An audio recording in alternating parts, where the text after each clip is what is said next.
शांति। आज 26 मार्च 2022 है और आज प्यारे बाबा के साकार रूप से चले हुए मधुर महावाक्यों को स्पष्ट करेंगी आदरणीय आशा दीदी। ओम शांति दीदी। ओम शांति। बाबा ने कहा, मीठे बच्चे, अब बेहद की रात पूरी हो रही है, दिन आने वाला है, वापस घर चलना है, इसलिए अब दर दर भटकना बंद करो। बाबा जो कि रचयिता हैं, जब वो स्वयं आए हैं और हम बच्चों को बता रहे हैं कि अब ये रात पूरी ख़त्म हो रही है और मैं आया हूँ, तो तुमको जब राह मैं दिखा रहा हूँ तो तुमको इधर उधर भटकने की ज़रूरत नहीं है। प्रश्न है, किस प्रैक्टिस के आधार पर तुम बच्चे सर्विस बहुत अच्छी कर सकते हो? यदि कम से कम 8 घंटे तक याद बनी रहे, ये प्रैक्टिस हो जाए तो सर्विस बहुत अच्छी कर सकते, क्योंकि याद से ही सारे विश्व में पवित्रता और शांति के वाइब्रेशन फैलते हैं। याद से ही विकर्म भी विनाश होंगे और पद भी ऊंच मिलेगा। इसलिए इस रूहानी यात्रा में कभी भी थकना नहीं है। जिस्म का भान छोड़ देही अभिमानी बनने का निरंतर अभ्यास करते रहना है। नहीं, बाबा कहते रात की राही थक मत जाना, क्योंकि कभी चलते चलते सोचते हैं मंजिल कब आएगी कब आएगी, थकावट हो जाती है। तो बाबा कहते थको नहीं, क्योंकि ये रात पूरी हो रही है, मंजिल सामने दिख रही है, तुम चलते चलो। गीत है रात के राही थक मत जाना। बच्चों ने सावधानी सुनी। बाप ने बच्चों को सावधानी दी कि हे रात के राही, क्योंकि अब तुम्हारे लिए दिन आ रहा है। ये है बेहद की रात और दिन। बेहद की रात पूरी होती है और बेहद के दिन की स्थापना हो रही है। बेहद का दिन आने का समय है और रात पूरी हो रही है। तो बाबा कहते हैं कि जब दिन दिख रहा है तो थकने की बात नहीं। बाबा ने समझाया है, भ्रष्टाचारी उनको कहा जाता है जो विकार से पैदा होते हैं। भारतवासी बाप को ही भूल गए हैं। गीता का भगवान निराकार, उसके बदले साकार कृष्ण का नाम डाल दिया है। ये है बड़े ते बड़ी भूल, जिस कारण आधा कल्प दुख भोगना पड़ा है। बाबा ने इस भूल को सबसे बड़ी भूल कहा। क्यों? क्योंकि बाप के बदले बच्चे पर बुद्धि चली गई।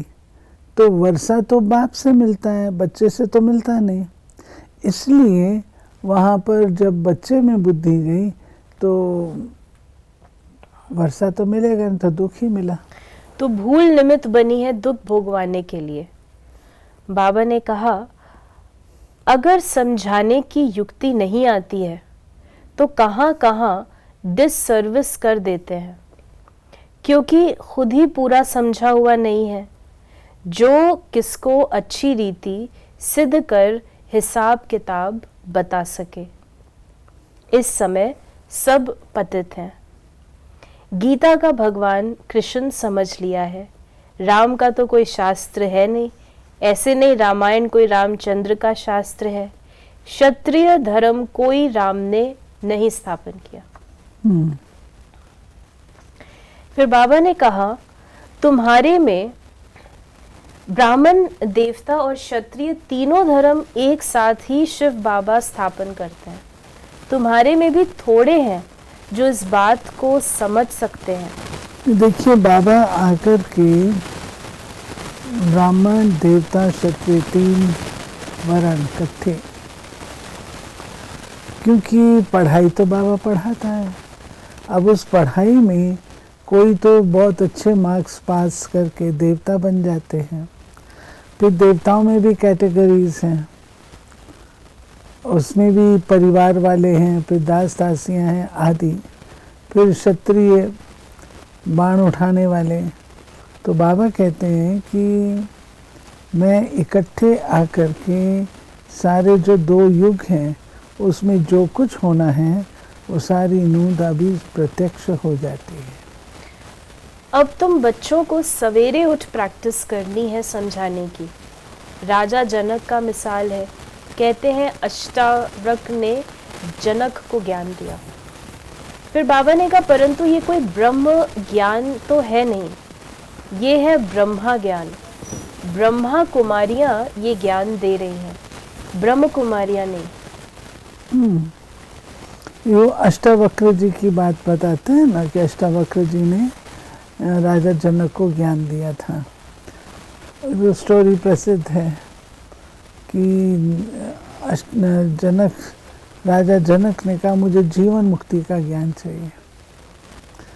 तो जीवन मुक्ति का ज्ञान देने के लिए कई लोग आए, विद्वान आचार्य इत्यादि, सभा लगी हुई थी। परंतु जब वो सबने ज्ञान दे दिया और कहीं पर भी कोई असर नहीं हुआ इन पर, राजा जनक पर, उसी समय अष्टावक्र जी प्रवेश करते हैं। अष्टावक्र जी जिनके शरीर में 8 मोड़, ऐसा समझ लीजिए, वक्र बना टेढ़ा बांका। तो जब उन्होंने प्रवेश किया तो सारी की सारी सभा हंस पड़ी।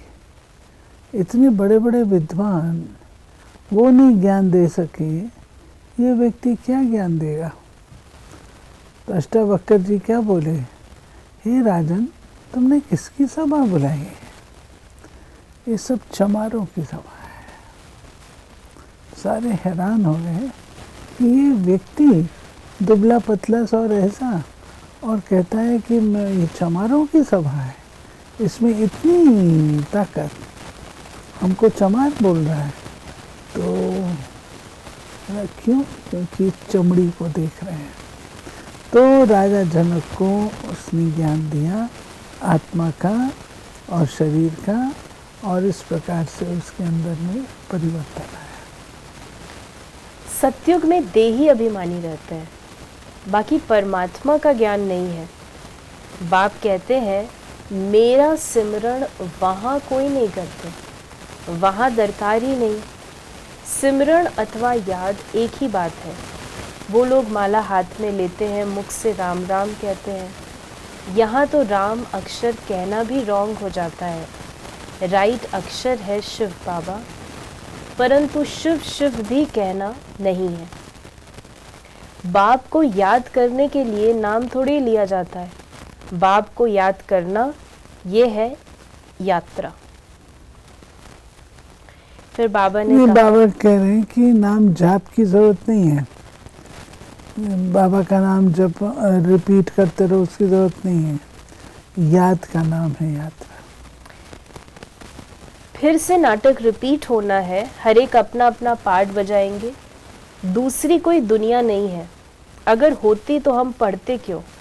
कहते हैं बाबा फिर से आकर राजयोग सिखलाओ, गीता ज्ञान सुनाओ, पावन बनाओ।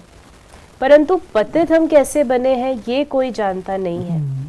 अब तुम जानते हो हम ही पावन थे, फिर हिस्ट्री रिपीट होती है। अब बाप कहते हैं वापस घर चलना है। घर में तो बाप ही रहता है। कहते हैं परम धाम में रहते हैं, फिर भूल जाते हैं। आत्माएं भी ब्रह्मांड में रहती हैं। ये सृष्टि है, इसमें मनुष्य रहते हैं। फिर बाबा ने हम बच्चों को कहा कि ये सारा ड्रामा बना हुआ है। हम 84 के चक्र में आते हैं। ये झाड़ है, कितनी बड़ी टालियां हैं, बाकी छोटे छोटे थोड़ी देख सकेंगे। बाबा भी नटशल में समझाते हैं। जो पीछे पीछे आते हैं वो ज़रूर थोड़े जन्म ही लेंगे, बाकी एक एक का हिसाब नहीं बताएंगे। तुम जानते हो ब्रह्मा द्वारा ब्राह्मण, देवता, क्षत्रिय धर्म की स्थापना हो रही है। जिससे स्थापना हुई उनको ही फिर पालना करनी है। बाकी ब्रह्मा विष्णु शंकर तीनों ही देवताएं अलग अलग हैं, बाकी ऐसे नहीं ब्रह्मा को कोई 3 मुख है। बाबा ने त्रिमूर्ति का अर्थ बताया कि लोग तो समझते हैं ब्रह्मा को 3 मुख हैं, परंतु 3 मुख नहीं है। ब्रह्मा विष्णु और शंकर तीनों के द्वारा अलग अलग कार्य होता है, ये बाबा समझा रहे हैं। बिगर पुरुषार्थ महाराजा महारानी तो नहीं बनेंगे। जो पक्के निश्चय बुद्धि हैं वो एकदम थम जाते हैं, बाबा हम तो आपको कभी नहीं छोड़ेंगे। कई फिर ऐसे कहते कहते छोड़ भी देते हैं, आश्चर्यवत सुनंती कथंती भागंती हो जाते हैं। पहले की कहावत है। बाबा ने कहा, कहते हैं कल्प पहले भी ऐसे भागंती हुए थे, किस पर भी भरोसा नहीं। जैसे श्वास पर भरोसा नहीं, बाबा का बनकर फिर भी मर जाते हैं। ईश्वरीय जन्मदिन मनाकर भी मर जाते हैं अथवा हाथ छोड़ देते हैं। बाबा घड़ी घड़ी कहते रहते हैं, तुम ऐसे समझो तो हमको अब अपने स्वीट होम में जाना है, इसलिए बाप और घर याद पड़ता है। यानी 2 बातें बाबा ने आज की मुरली में कही हैं कि बाप को भी याद करो, घर को भी याद करो, और दोनों का ही रास्ता मैं ही बताता हूँ। बाप में बुद्धि लगाओ, श्री कृष्ण में नहीं लगाओ, मनुष्य आत्मा में नहीं लगाओ, और घर को याद करो क्योंकि घर में अब लौटना है, ड्रामा पूरा हो रहा है तो घर वापस जाना। बाबा ने कहा पिछाड़ी में 8 घंटा तुम्हारी ये सर्विस रहे तो भी बहुत अच्छा है। बाबा याद के लिए कहते हैं यह है शांति और पवित्रता के वाइब्रेशंस फैलाना। याद से विकर्म भी विनाश होंगे और पद भी ऊंचा मिलेगा।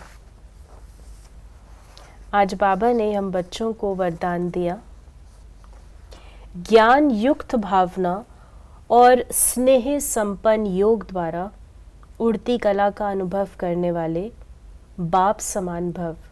ज्ञान युक्त भावना और स्नेह संपन्न योग। स्नेह संपन्न योग। जो ज्ञान स्वरूप योगी तो आत्माएं हैं, वे सदा सर्व शक्तियों की अनुभूति करते हुए विजयी बनती हैं। जो सिर्फ स्नेही व भावना स्वरूप हैं, उनके मन और मुख में सदा बाबा बाबा है, इसलिए समय प्रति समय सहयोग प्राप्त होता है। लेकिन समान बनने में ज्ञानी योगी तो आत्माएं समीप हैं, इसलिए जितनी भावना हो उतना ही ज्ञान स्वरूप हो।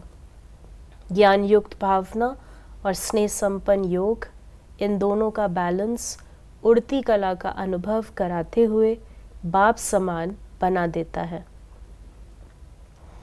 स्लोगन है, ये ज्ञान भावना और स्नेह दोनों चाहिए। स्नेह योग जो हम करें तो संबंध सहित और स्नेह सहित करें, और ज्ञान की भावना भी चाहिए। हम कभी कभी सूखे ज्ञानी उद्धव जैसे बन जाते हैं, वो नहीं हमको बनना है, लेकिन भावना भी रखनी चाहिए। स्लोगन है, सदा स्नेही व सहयोगी बनना है तो सरलता और सहनशीलता का गुण धारण करो। तो ये थे बाबा के आज के महावाक्यों का स्पष्टीकरण। यदि आपके मन में कोई भी सवाल है तो मैसेज या व्हाट्सएप करें 8826599309 पर। ओम शांति।